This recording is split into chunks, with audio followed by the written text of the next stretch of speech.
kulanti wacan daawadayaal ku soo dhawaada warka habeen ee Juba TV anigoo Saadi Sayid Axmed ayaa warka idin akhrin doona qodobada aad ku daawan doontaan waxa kamid ah gudoomiyaha golaha shacabka Sheekh Aadan Madoobe oo kulan la qaatay danjiraha dalka Imaaraadka Carabta wasiirka arrimaha gudaha oo xafiiskiisa kulan kula qaatay taliyaha xoogga dalka Soomaaliya General Odawa Yusuf Raage iyo saraakiil kale gudoomiyaha gobolka Banaadir oo ka qayb galay kulan looga hadlayay horumarinta iyo xasilinta amniga caasimadda madaxweynaha Hirshabelle oo magacaabay guddi qiimeeya qasaaraha ka dhashay qaraxyadii Beledweyne wasiirka gaadiidka iyo duulista hawada xukuumadda federaalka Soomaaliya oo kulan la qaadatay digada Ethiopia wasiirka dhalinyarada iyo ciyaaraha xukuumadda federaalka Soomaaliya oo furay shir wada tashi oo wasaaradaha dhalinyarada ciyaaraha ee heer federaal iyo heer dawlad goboleed gudoomiye Cali Jeyte oo eedeyn culus u jeediyay taliyaha nabad sugidda iyo kan booliska gobolka Hiiraan akhbaaraadka dibaddana waxaa kamid ah midowga Afrika oo wada hadal siinaya dawladda Ethiopia iyo TPLF dawladda Uganda oo xaqiijisay in Ebola uu dhintay ruuxii afaraad kuwaasina waxay ahaayeen qodobada warkeena ugu door karoon iminkana u diyaar garoobaha iyagii oo faahfaahsan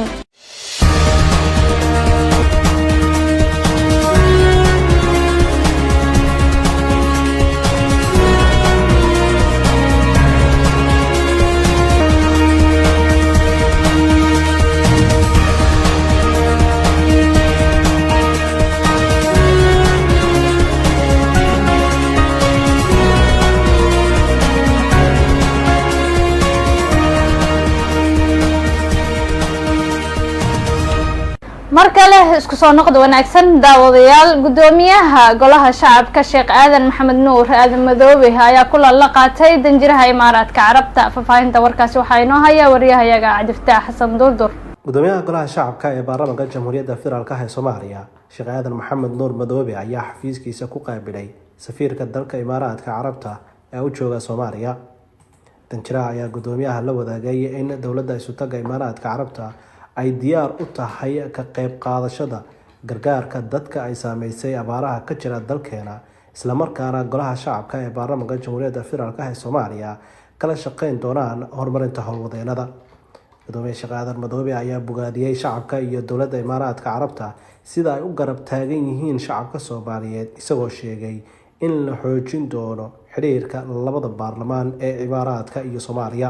wasiirka arrimaha gudaha xukuumadda federaalka Soomaaliya ayaa xafiiskiisa kulan kula qaatay taliyaha xoogga dalka Soomaaliya General Odawa Yusuf Raage faafahinta warkaasi waxa inoo haya wariyahayaga Maxamed Ibrahim wasiirka arrimaha gudaha federaalka dib u heshiisiinta xukuumadda federaalka Soomaaliya ayaa xafiiskiisa kula kulmay taliyaha ciidanka xoogga dalka Soomaaliyeed General Odawa Yusuf Raage iyo saraakiil kale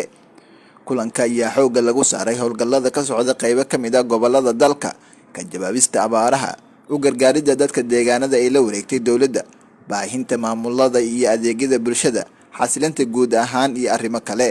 oo horeyntii taliyaha xoogga dalka Soomaaliyeed General Odawa Yusuf Raage ayaa hordhigay wasiirka arrimaha gudaha federaalka dib u heshiisiinta Axmed Macalin Fiqi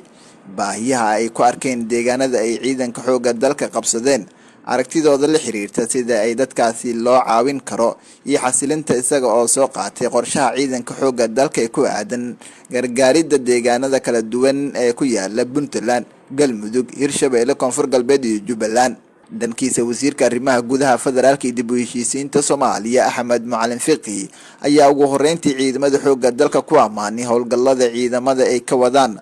qaar kamid ah gobolada dalka isaga oo adkeeyay garab istaaga wasaaradda iyo guud ahaan hay'adaha dawladda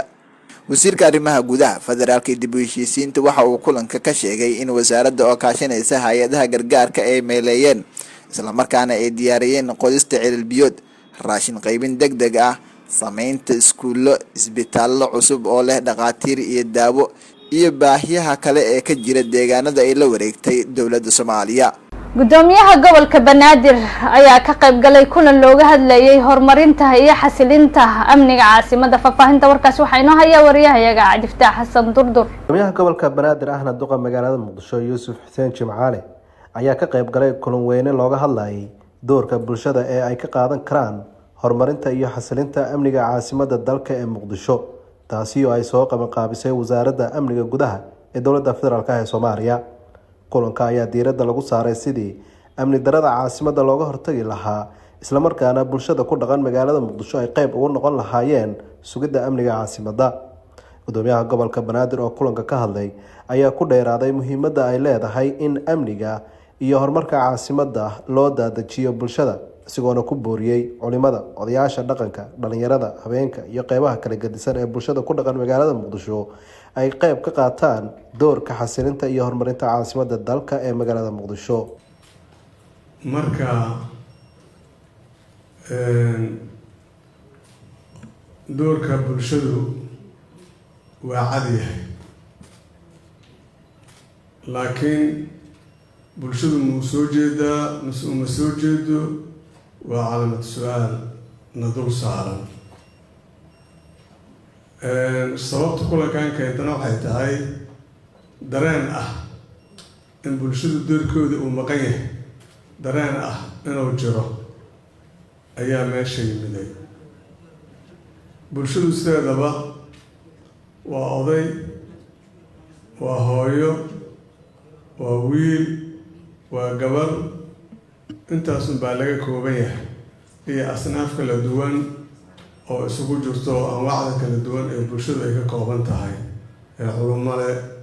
ee maaragtay aqoon-yahan kale leh, ee saraakiil leh, ee maaragtay ururo bulsho leh, waa la badan yahay. Amni darada midna waa mid muuqato ay sababaan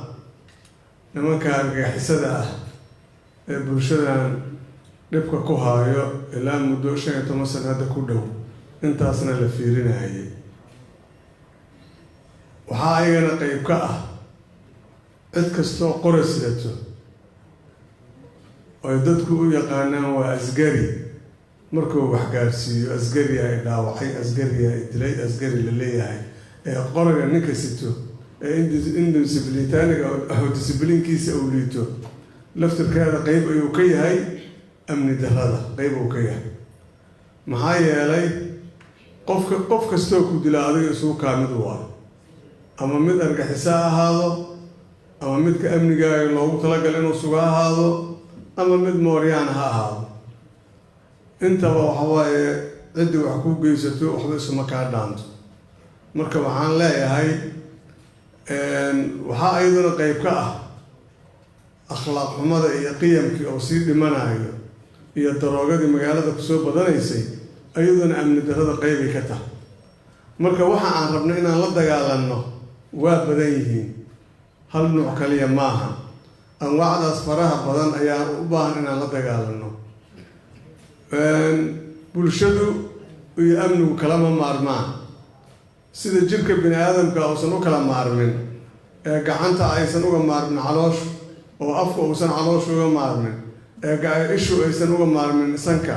ee lugta aysan uga maarmin, oo jirka bini aadamka isugu wada baahan yahay ayaa amniga iyo bulshaduna isu baahan yihiin. marka haddii kol saas ay tahay waa ku qasbanna inaan amnigeyna aan ka shaqeyno. aayadaha qur-aanka inta badan amniga ka hadlaya ma malay kartid. maaragtay ilaahi waa tuulay wadaraba allahu matalan qaryatan kaanat aamina mudma'ina yaatiha rizquha ragadan min kulli makaan fakafarat bian'ami illah. nicmada ilaahay siday ku kufriyaan marka ilaahay meel kasta uu arsaaqada uga keenay. markaasuu ilaahi wuxuu leeyahay faadaaqaha allahu libaasa aljuuci waalkhawfi, qaajo iyo cabsi ayaan dhedhensiinaa libsi looga dhigaa laleeyahay.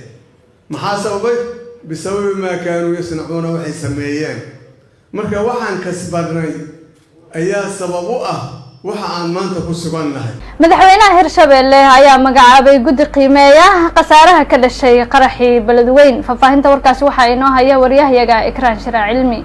madaxweynaha dowlad goboleedka Hirshabelle Cali Guudlaawe Xuseen ayaa magacaabay guddiga gurmudka iyo qiimeynta khasaarihii ka dhashay qaraxyadii Isniintii ka dhacay magaalada Beledweyne. madaxweynaha ayaa faray guddigan in si degdeg ah ay u howlgalaan si loogu gurmudo dadka ku xayeeloobay qaraxyadii ka dhacay magaalada Beledweyne, qiimeynna ay ku sameeyaan baaxadda khasaaraha uu geystay. xubnaha guddiga ka kooban 9 xubnood ayaa laga soo kala xulay golaha wasiirada Hirshabelle iyo maamulka gobolka Hiiraan, waxaana xubnaha hogaaminaya Cabdiraxmaan Daahir Guure oo wasiirka wasaaradda arrimaha gudaha ee dowlad goboleedka Hirshabelle, iyadoo ay xubin ka yihiin wasiirka wasaaradda amniga wasiirka wasaaradda cadaaladda, wasiirka wasaaradda qorsheynta, wasiirka wasaaradda maaliyadda Hirshabelle iyo wasiiro kale. wasiirka gaadiidka iyo duulista hawada ayaa kulan la qaadatay dhigeeda Itoobiya. Faafahinta warkaasi waxaa inoo haya wariyahayaga Maxamed Ibrahim. wasiirka gaadiidka duulista hawada xukuumadda federaalka Soomaaliya xildhibaan Firdawsi Cismaan Cigaal ayaa kulan la qaadatay dhigeeda dalka Itoobiya Marwo Dagmawayt Mogez. wasiirka ayaa dhigeeda Itoobiya ugu hambaliyay xubinimada guddiga golaha 41 ee hay'adaha duulista adduunka ee ICAO kadib markii shalay shirweynaha 41 ee hay'adaha duulista adduunka loogu doortay xubin ka tirsan golaha. sidoo kale waxa ay isla soo qaadeen sidii loo xoojin lahaa xiriirka dhinacyada gaadiidka iyo duulista hawada labada dal, iyadoo wasiirka gaadiidka Itoobiya Marwo Dagmawayt Mogez ay bogaadisay dadaalada lagu horumarinayo gaadiidka iyo duulista hawada Soomaaliya. dooda kale wasiirka gaadiidka iyo duulista hawada Soomaaliya xildhibaan Firdawsi Cismaan Cigaal ayaa kulan farsamo oo diiradda lagu saaray iskaashiga iyo wadaagga xirfadaha iyo horumarinta adeega gaadiidka la qaadatay wasiirka dowlaha wasaaradda gaadiidka Itoobiya. kulamadan ayaa qayb ka ahaa wada hadallo iyo kulamo ay wasiirka gaadiidka duulista hawada xukuumadda federaalka Soomaaliya oo hogaaminayay wafdiga Soomaaliya ee ka qayb galay fadhiga 41 ee shirweynaha hay'adda duulista hawada adduunka ee ICAO la qaadanaysa wasiirada, madaxda ururada iyo hay'adaha duulista hawada iyo gaadiidka ee ka qayb galaya shirka. wasiirka dhalinyarada xukuumadda federaalka Soomaaliya ayaa furay shir wada tashi oo looga hadlayay wasaaradaha dhalinyarada, ciyaaraha heer federaal iyo heer dowlad goboleed. faafahinta warkaas waxaa inoo haya wariyahayaga Ikraan Shira Cilmi. wasiirka wasaaradda dhalinyarada iyo ciyaaraha xukuumadda federaalka Soomaaliya mudane xildhibaan Maxamed Barre Maxamuud ayaa furay shirka wada tashi ee wasaaradda dhalinyarada iyo ciyaaraha heer federaal iyo heer dowlad goboleed. wasiirku oo hadal kooban ka jeediyay furitaanka shirka ayaa sheegay inay joogteyn doonaan wada shaqeynta ka dhaxeysa wasaaradaha ciyaaraha ee heer federaal iyo heer dowlad goboleed iyo sidii loo horumarin lahaa ciyaaraha kala duwan ee dalka. maanta ujeedkeena ama shirkeena uu daaran yahay kulankeena caadiga ahaa ee wada tashiga unaha kulankii ugu horeeyay ee aan isugu nimaadno wasiirada dhalinyarada ee ciyaaraha dowladda federaalka iyo dowladaha xubnaha ka ah dowladda, taasoo ay ahayd ujeedadeedu in maadaama aynu hadda bilow howl shaqo aynu wadanahay annaga xaggayga dowladda federaalku laga yaabo qaarkoodna waa asxaabtuna way nala yihiin dad aan annagu saa nooga sii fogeen, intooda kalena ay yihiin dad horey howsha usii waday. inaan maadaama aan hal page aan rabno inaan ku wada shaqeyno, inaan page-ka aan ku wada shaqeyn lahayn wada shaqeynta inaan waxun isla sahno. hadduu ilaa yaraado shirkeena wuxuu noqon doonaa shir 2 cisho ah. dowladdan waxaan ku saari doonaa ama doorka ugu muhiimsan waxaan ku saari doonaa howlaheena ee shaqooyin ee horyaala heer federaal iyo heer dowlad goboleed sida aynu u wada shaqeyn lahayn. hadduu ilaa yaraado maanta kolley diiradeena iyo shirkeena waxaa muhiimiyadda aan saari doonaa maadaama wasaaradaha aan ka tirsanahay ama ka shaqeynayo aynu ka kooban tahay 2 garab oo waaweyn, dhalinyarada iyo arrimaha sportska ama howlaha ciyaaraha. labadaasi garab ama guud ahaan markii la isku soo darana ay wada galayaan sector arrimo bulsho. haddii aynu mataqaanaa isfahan fiican aynu u wada sameyno iyo hal ujeedo qeexan heer federaal iyo heer dowlad goboleed aan sameysanana waxaan aaminsanaha biidni illah insha allah inaynu ka miri dhalin doono natiijo fiican ay naga soo bixi doonto guud ahaan dalka Soomaaliya, state waliba iyo dowladda intaba, taasoo ujeedadoodu ay tahay maadaama annagu aan liid garaynayno community-ga Soomaaliyeed intooda ugu badan wasaaradaha hadda inta joogo waxaynu nasiib u yeelanay markii loo fiiriyo annagu sidaan aaminsanaha ma aynu nahay waxa waaye wasaaradaha eega ka ah waddanka iyo dowlad goboleedyadaba, sababtoo ah ma jirto wasaarad hogaaminayso bulshada annaga nagu xeeran ama wax naga sugayso wasaarad ay ka sugayso ama ay fiirsan ma jiro. waa wasaarad markii la fiiriyo populationska Soomaaliyeed ama shacab weynaha Soomaaliyeed 75% ama ka badan ay yihiin dad dhalinyaro ah ama daayar ah, ayna tahay dadka wasaaraddu ay ka sugayso. marka saas daraadeed maadaama aynu nahay wasaarad sidaas aada u mug weyn waxaynu maanta aada ugu faraxsannahay waan mar kale aada uga mahad celinaa wasiirada xubnaha ka dowladda federaalka oo ayaguna inaga ajiibay kulankay martiqaadka ahaa ee ahaa inaan mataqaanaa issameyno isbarasho iyo sidaan iskula jaan qaadi lahayn ka wada hadlo. marka aada u mahadsantihiin. ujeedka ayaanu ku dheeraan maanta shirkeena wuxuu daaran yahay arrimaha garabka sportiska bertolan insha allah arrimaha dhalinyarada guud ahaana waxaynu kasoo saari doonaa itifaaq fiican iyo annagoo wax meel isla meel dhigno marka aad mahadsantihiin mar kale waa idin soo dhaweynaa shirkeenu waa inoo furan yahay shirkan wadatashi oo socon doona 2 maalmood ayaa diiradda lagu saari doonaa horumarinta ciyaaraha kala duwan iyo jihaynta dhalinyarada Soomaaliyeed waxaana si gooni ah loo niqaashi doonaa ciyaaraha dowlad goboleedka iyo in siyaasad qaran loo sameeyo dhalinyarada Soomaaliyeed. gudoomiyaha gobolka Hiiraan Cali Jeyte Cismaan ayaa eedeyn u jeediyay taliyaha nabad sugidda iyo kan booliska gobolka Hiiraan. gudoomiyaha gobolka Hiiraan Cali Jeyte Cismaan ayaa maalin kadib faahfaahin ka bixiyay qasaaraha ka dhashay qaraxyadii ismiidaaminta ahaa ee ka dhacay magaalada Beledweyne kaas oo dhimasho iyo dhaawac ku noqdeen mas'uuliyiin ka tirsan maamulka Hirshabeelle.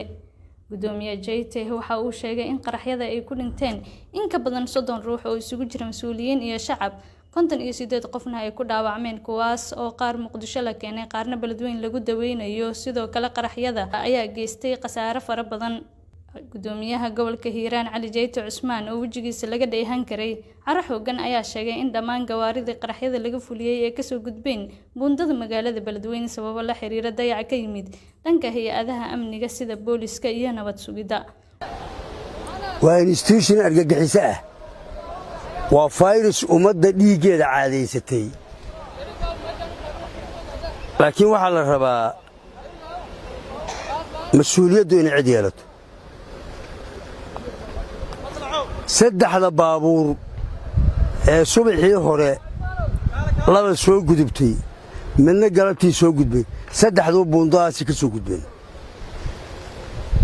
labada dhinacna waxaa ka jooga ciidan askar baa ka joogta boliis ah ayaa labada dhinac ka jooga taliyii qaybta boliiskan ku yiri ruuxani maxay yihiin ilaa hadda qof loo xiray ma jiro dembiga intaa leeg qof xil iska saara ma jiro xitaa wuxuu ka baaqsaday markii labada shil ee hore dhacday inuu tilaab ka qaado oo buundada uu tago oo uu labada buundo amnigooda xajiyo ayaan farnay mana ku camal falin waxaa kaloo wax laga naxa ah oo wax la yaab la ah qaybta nabad sugidda inaan qaraxa baabuurka ku warhalno jugta inaan ku warhalno oo qaraxa intaa la eg taliyii qaybta booliiska muxuu ahaa nabad sugidda halkan joogay wax uu hay-addii sirdoonka ah ee la rabay waxa dembiyada dhacaya intooda badan ee laga hortagay la fashilinayo xogta waxa keenay waa nabad sugid habay yaraatee wax xil ah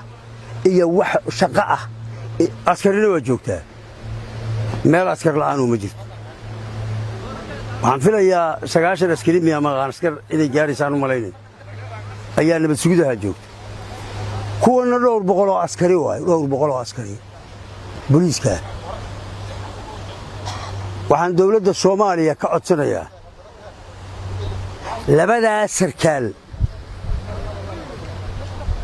in hoos loo fiiriyo mas'uuliyad darrada meesha ka dhacday. midowga Afrika ayaa wada hadal siinaysa dawladda Itoobiya iyo TPLF. ururka midowga Afrika ayaa u gudbiyay casuumaad dawladda Itoobiya iyo ciidamada Tigreega wada hadallo nabadeed oo la doonayo in lagu afjaro dagaalka sokeeye ee 2 sano ka socda dalkaasi. wada hadallada ayaa la qorsheeyay in dhamaadka toddobaadkan ay ka dhacaan dalka Koonfur Afrika. wakaalada wararka ee Reuters oo soo xiganaysa ilo diblomaasiyadeed ayaa sidaas qortay. la-taliyaha amniga qaranka Itoobiya ayaa sheegay in ay dawladdu aqbashay martiqaadka. dawladdu way aqbashay martiqaadkan kaas oo waafaqsan mowqifkayaga in si nabad ah lagu xaliyo khilaafka dagaal ee haatan jira iyo baahida loo qabo in la yeesho wada hadal shuruud la'aan ah ayuu bartiisa Twitter-ka ku qoray. dhanka Tigreega ayaan weli ka hadlin martiqaadkan. dagaal cusub ayaa dib uga soo cusboonaaday waqooyiga gobolka Tigreeg bishii Agoosto kaas oo lagu jabiyay xabad joojin bini'aadantinimo oo 5 bilood socotay. xabad joojinta ayaa lagu heshiiyay in gargaarka loo ogolaado in uu gaaro gobolka Tigreeg ee waqooyiga Itoobiya. kumanaan kun ayaa ku dhintay dagaalka sokeeye ee ka socda malaayiin kalena ay mar waliba u nugul yihiin sahayda asaasiga ee gargaarka mar walba loo gudbiyo.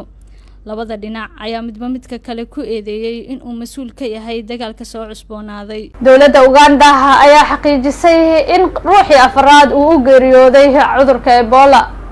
wasaaradda caafimaadka Uganda ayaa xaqiijisay geerida shaqaale kale oo caafimaad oo ahaa sarkaal qaabilsan dhanka suuxdinta kaas oo u dhintay cudurka Ebola saacadii hore ee maanta. Margaret oo ah haweeney 58 jir ah ayaa ah shaqaalihii afraad ee u dhimatay cudurka Ebola sida ay sheegtay wasiirka caafimaadka Uganda General koox dhaqaatiir ah ayaa waxaa haleeyay fayraskan kadib markii ay daweeyeen ruuxii ugu horeeyay ee la xaqiijiyay inuu qabo cudurka Ebola kaas oo u baahday qaliin waxaana la dhigay isbitaal ku yaala gobolka Fort Portal. arday u dhashay dalka Tanzania oo kamid ahaa ardayda caafimaadka ayaa sidoo kale u dhintay dhamaadkii toddobaadkii hore. dhanka kale kaaliye caafimaad oo ku sugnaa degmada Kagadi ayaa isna u geeriyooday fayraska waxaana la tuhunsan yahay in ay sidoo kale u geeriyootay haweeney umulisa ah cudurka Ebola. shaqaalaha caafimaadka ayaa waxay muujiyeen walaac ku saabsan iyadoo aanay jirin qalab la isaga ilaalin karo shakhsi ahaan oo ku filan maalmaha ugu horeeya ee cudurka uu dilaacay. tirakoobyada rasmiga ah ayaa muujinaya in 48 xaaladood la xaqiijiyay taniya markii lagu dhawaaqay cudurka dilaacay 2 toddobaad ka hor. 10 kamid ah kiisaska la ogaaday ayay dadkii qabay geeriyoodeen. intaasina waxay ahaayeen war wixii gudaha iyo daafaha caalamka inaga soo gaaray. intaan warcaynkan oo kala ku kulmeen waxaa idinkaga tagayaa sidaas iyo nabadgelyo.